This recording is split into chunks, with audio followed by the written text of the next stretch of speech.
Oil వేస్తున్నాను, జీరా,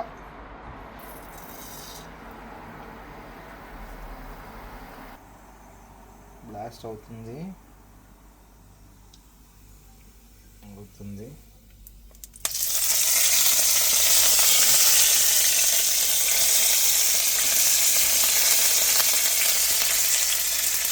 పచ్చిమిర్చి. Okay, గరిటె తీసుకో.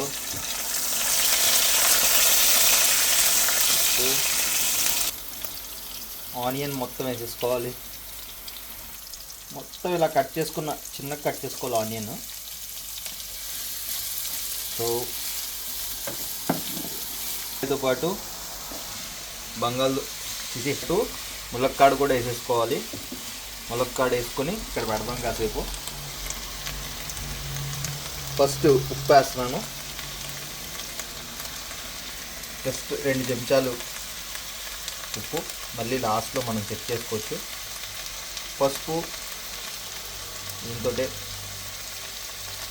కొంచెం మనకు కావాల్సినంత చిటికుడు వేసుకొని మనకు అర్థమవుతుంది సరిపోయిందా లేదా అనేసి. ఇలా అయితే బాగా కలుపుకొని, సో ఇప్పుడు మనం సిమ్లో పెట్టుకున్నాం కదా, మధ్య మధ్యలో ఇలా ఓపెన్ చేసి చక్కగా కలుపుకుంటూ ఉండాలి, లేకపోతే జస్ట్ కొంచెం ఆయిల్ ఒక చిన్న ప్యాన్లోకి వేసుకొని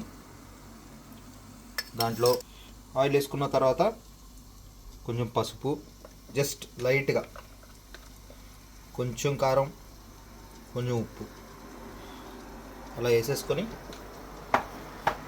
నాట్లు పెట్టుకుంటే, ఒక 4-5 పెట్టుకున్నారంటే దాంట్లోకి మన ఉల్లిపాయలు, టమాటా వేసుకుంటాం.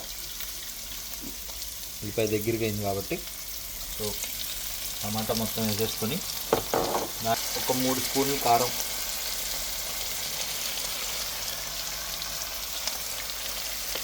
అండ్ 2 స్పూన్లు ధనియాల పొడి, 2 స్పూన్లు వేసుకుంటే సరిపోతుంది. సో అది వేసుకున్న తర్వాత దగ్గరికి బాగా కలుపుకుంటే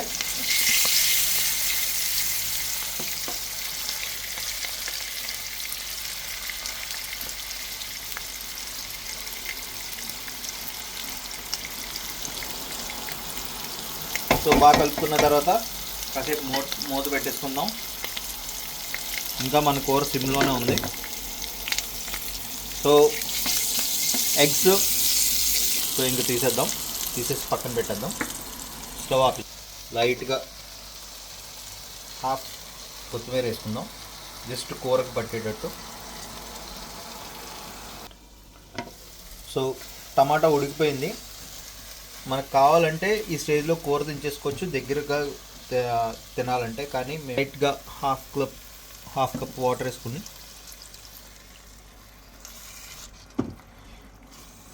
కొంచెం వాటర్ పడుతుంది.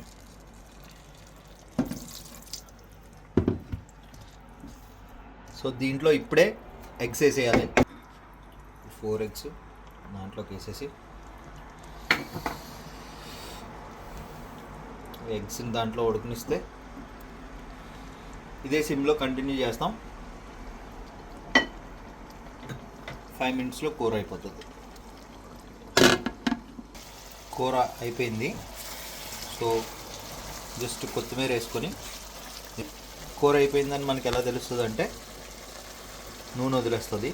సో ఆ నూనె పైన కనబడినప్పుడు మనకి కూర అయిపోయిందని తెలుస్తుంది అన్నమాట. సో జస్ట్ ఇలా కొత్తిమీర పైన వేసుకొని ఇంకా కూర దించేసుకోవడం.